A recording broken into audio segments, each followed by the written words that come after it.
Sí, buenos días, estimados colegas. Vamos a continuar entonces con las presentaciones de la realización de los diferentes estudios correspondiendo al día de hoy sobre la tomografía de senos paranasales. La tomografía de senos paranasales está indicada generalmente en defectos congénitos en los senos paranasales, infección en los huesos de los senos paranasales, lesión en la cara sobre los senos paranasales o a raíz de un traumatismo, masas y tumores, incluso el cáncer, pólipos nasales, la causa de sangrado nasal repetitivos, una infección en los senos paranasales o conocida normalmente como sinusitis.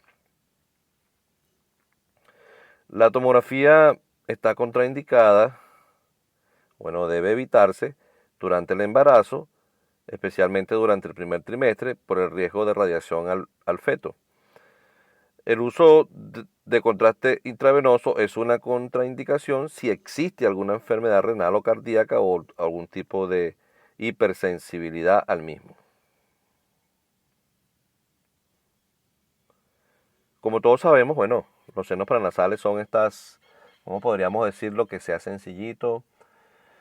Son como unas bolsitas de aire que tenemos en los huesos de la cara. Son unas cavidades que están llenas de aire y que principalmente ayudan a la resonancia de la voz. Es por eso cuando existe sinusitis, que los senos paranasales están repletos de líquido, la persona no puede, el sonido de la voz suena diferente. Es como si estuviese, como lo llamamos aquí en Venezuela, fañoso. No sé qué otro término podrían utilizar en los países, el resto de los países latinoamericanos. Pero sí, evita, mejor dicho, contribuye a que la resonancia de la voz tenga el tono adecuado. Fíjense lo que vamos a realizar. Un paciente llega a la unidad, al servicio de tomografía, con una orden médica solicitando un estudio de senos paranasales. Inmediatamente lo atiende el personal administrativo, la secretaria o la persona encargada de recibir al paciente en la unidad. Y esa persona, por supuesto, le hace las preguntas pertinentes al caso, desde el punto de vista de los costos y de las orientaciones que necesita el paciente, la información que necesita la unidad para poder proceder. Inmediatamente se le debería dar un formato, una ficha, la cual el paciente debe llenar y que debe incluir información valiosa para, para la realización del estudio y para el informe del mismo. No se visualiza bien esta fotografía, me costó poco hacerla. Bueno, lo importante es que esta ficha, este formato, lleva nombre, apellido, cédula, sexo, peso y algunas respuestas importantes, como si es alérgico a algún medicamento, si es alérgico específicamente al yodo, si tiene alguna enfermedad renal. Toda esta información valiosa que puede servir a la hora de administrar medio de contraste cuando aplique el caso, por supuesto, en el senos paranasales rara vez se coloca medio de contraste. Generalmente es simple. Digo generalmente porque pudiera existir la posibilidad de algún tumor en la zona que, amerite medio de contraste, pero realmente en mi experiencia es muy poca la posibilidad, muy baja la posibilidad. Muy bien, el paciente luego lo mandamos a pasar, mientras le mandamos a cambiar. Recuerden retirar todo objeto metálico que pueda tener en la región de la cara donde vamos a hacer el estudio. En este caso, zarcillos, prótesis dental, piercing, eh, ganchos, etcétera. Todo aquello que pueda interferir con la realización del estudio, o más que con la realización, es con la calidad de presentación final. Muy bien, aquí tenemos este formato, tenemos un equipo Philips de 6 cortes, un Brilliance. Fíjense lo que yo les decía en estos días, ¿no? Que el equipo prácticamente te indica, te va hablando solo. Aquí dice nuevo paciente. Tú le das nuevo paciente, inmediatamente se te abre un formato en blanco, ¿ves? El cual tú debes llenar con los datos del paciente que el paciente te colocó en la ficha. ¿Ves? Por eso es importante la ficha. Nombre del paciente, aquí dice nombre del paciente, apellido, fecha de nacimiento, sexo, muy bien. Y aquí, donde vemos una figura de un tomógrafo con una mesa, si tú le das clic aquí a esta ventanita, se te despliega una serie de opciones. Te va a aparecer, en este caso de los Philips, paciente en decúbito supino con los pies hacia el gantry. Paciente de decúbito supino con la cabeza hacia el gantry. Paciente de decúbito lateral derecho, paciente de decúbito lateral izquierdo, paciente en prono. Vas a tener todas estas opciones. Tú vas a seleccionar paciente de decúbito supino. ¿Ok? Aquí, si le das un clic aquí a esta flechita, se te va a aparecer los nombres del estudio que vas a hacer. Tú vas a seleccionar senos paranasales. Bueno, como pueden ver, esta es la pantalla en el monitor que les va a aparecer cada vez que van a realizar un nuevo paciente. Y es el formato que ustedes deben llenar. Por supuesto, esta pantalla de inicio va a depender de la marca del equipo. Como les mostraba ayer en el cráneo, era la pantalla de un equipo Toshiba. Y esta es un equipo Philips. O sea, dependiendo la marca del equipo, va a aparecer su formato y su modelo, pero siempre el principio va a ser el mismo. Es decir, colocar los datos del paciente para luego poder iniciar el estudio. Una vez que tenemos los datos incluidos en el equipo, procedemos y pasamos a la mesa o a donde está el tomógrafo como tal, la mesa y el gantry. Posicionamos al paciente en decúbito supino de cabeza hacia el gantry. Correcto. El paciente está colocado allí, lo centramos, igualito como si fuéramos a hacer una tomografía de cráneo. El centrado de la tomografía de cráneo va a depender también de los equipos. Pero todos los equipos van a traer un láser indicativo, como cuando hacemos una radiografía convencional, que tiene un indicador en la línea sagital y un indicador en la línea coronal o transversal. Y bueno, esa crucecita que está allí, donde se cruza, por ejemplo, en los equipos Philips hay que colocarlos debajo del mentón. En los equipos General Electric hay que colocarlo en la glabela. Y así sucesivamente. Lo importante es que el centrado tiene que estar arriba en la zona que vamos a explorar. De manera que el equipo pueda hacer la toma inicial, que se llama topograma, y que en ese topograma nosotros podamos planificar los cortes. Una vez realizado el topograma, lo primero que hacemos es disparar, como se muestra aquí. El paciente está posicionado, el, el profesional de la radioimagenología está en su panel de control, dispara, obtenemos la primera imagen, que es el topograma, y entonces en el topograma planificamos de dónde hasta dónde vamos a adquirir los cortes. Entonces, los senos paranasales están inmediatamente por encima del maxilar superior. Entonces nosotros el primer corte lo ponemos allí, poco por debajo del maxilar superior, como a mitad de la cavidad bucal, y nos vamos por encima, unos 3 centímetros, 4 centímetros por encima del seno frontal, tal como se muestra aquí. Muy bien. Recuerde que si yo abro más esto, yo lo puedo abrir, lo puedo cerrar. Este rectángulo que tengo aquí es lo que me va a definir a mí el field of view o el campo de visión. Yo pudiera abrirlo más, tendría una imagen más pequeña. Bueno, en este caso me delimito un poco aquí, aunque algunas veces es preferible hacerlo más abierto, porque luego cuando tú vas a hacer el reformateo, tú puedes controlar el tamaño de la imagen. Si lo haces muy pequeño, en la adquisición original, eso te indica que después no vas a poder ver imágenes un poco más amplias. Yo recomiendo más bien, este está muy cerrado, recomiendo abrirlo un poco más. Luego en el reformateo de imagen, como les voy a mostrar ahorita, ustedes pueden cerrar o no.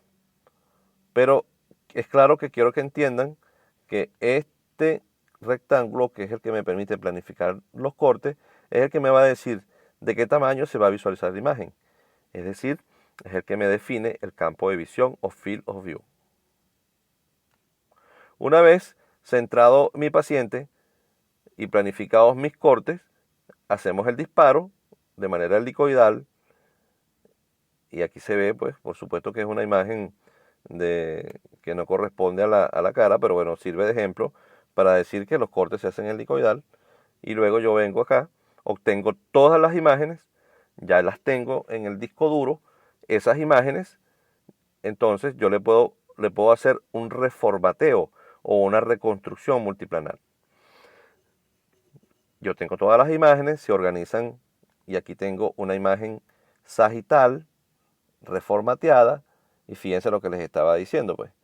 Aquí yo comienzo a planificar y a delimitar desde dónde hasta dónde yo quiero mi reformateo.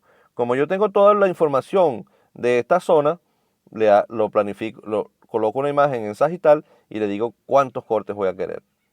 Me salen mi reformateo, mis cortes, y aquí los tengo en la película, que deben incluir, por supuesto, todos los senos paranasales. Desde aquí, desde la cavidad, este puntico negro que ves aquí, que estoy señalando, es la cavidad bucal. En el segundo corte comienzan a aparecer aquí en los lados los senos maxilares.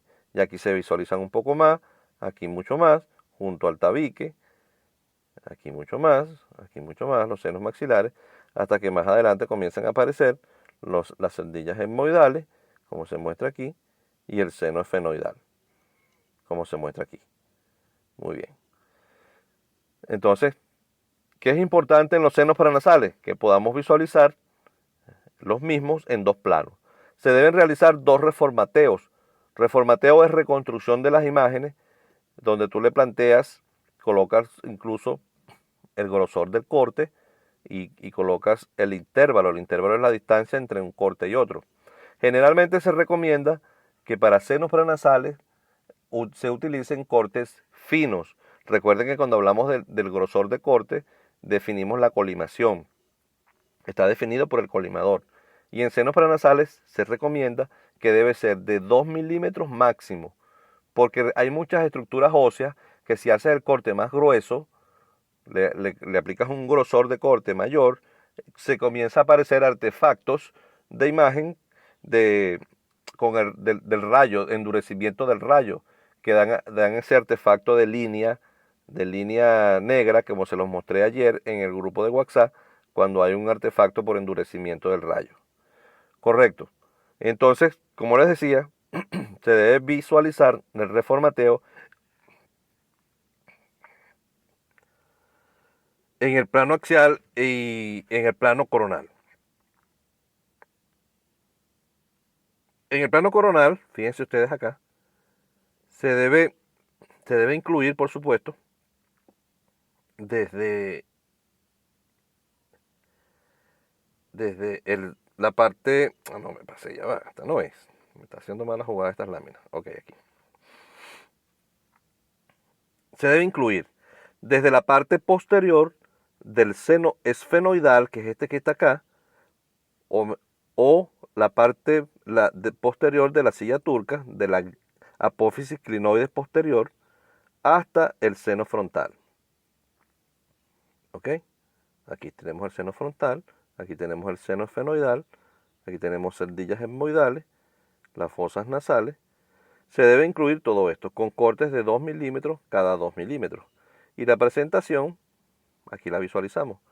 Este puntico negro que vemos aquí abajo es la cavidad orofaringea. El puntico negro que está arriba es el seno esfenoidal, que se comienza a cortar desde posterior hacia anterior. Aquí, como vamos avanzando hacia adelante, seguimos viendo el seno esfenoidal, comienzan a aparecer los senos maxilares. Ok, estas bolsitas negras de los lados son los senos maxilares. Aquí podemos evaluar ya los cornetes, tabique nasal, y se puede visualizar hasta el seno frontal. Muy bien. Esto es con la parte del reformateo de imágenes y la presentación final para el copiado de las imágenes. Como les dije, lo más importante aquí, en los parámetros técnicos, es que el reformateo debe ser máximo de 2 milímetros. Puedes hacer cortes más finos incluso, pero entonces te traería muchas imágenes y si cuando usamos películas para la impresión final, para que el paciente se lleve su película, en caso de que en algún sitio aún trabajen con películas, bueno, te llevarías mucho y eso elevaría el costo del procedimiento. Lo ideal es que con estos parámetros de 2 milímetros cada 2 milímetros puedan salirte unas 20 imágenes o 24 imágenes que puedes incluir en una película para que el paciente se la lleve. Ahora, si la entrega es digital por correo electrónico o en CD, bueno, puedes hacer cortes más finos, puedes incluso enviarle por correo o en el CD, dejarle todas las imágenes milimétricas, incluso hasta de 0.25 milímetros, de manera que pueda tener mucha más información y pueda ser evaluada de mejor manera por el médico tratante. Debe copiarse siempre en ventana ósea. Vieron cómo se visualizaba, ¿no? Esta es la ventana ósea que me permite a mí visualizarlo de esa manera. Si lo copiáramos en ventana de partes blandas, este detalle óseo que vemos acá no se pudiera evaluar. Y la delimitación que hay por tantas estructuras óseas alrededor de los senos paranasales me indica que la ventana correcta para poderlo evaluar es la ósea. Recuerden que aquí buscamos visualizar si existen niveles hidroaéreos en estas bolsitas de aire llamadas senos paranasales. Algunos posibles hallazgos que podemos conseguir allí. Algunos posibles hallazgos que nos podemos conseguir en la tomografía. Fíjense esta imagen, la primera, pansinusopatía. Significa que tiene una sinusitis que abarca todo. Todo, mira cómo está comprometido. Los cornetes, las cerdillas etmoidales totalmente llenas de líquido. Apenitas una bolsita de aire aquí. Fíjense como lo vemos en el corte axial. Este es un corte coronal. Fíjense como no se ve nada acá. Totalmente tomado. Debería verse, lo normal es que se debería ver todo negrito, como se ve aquí.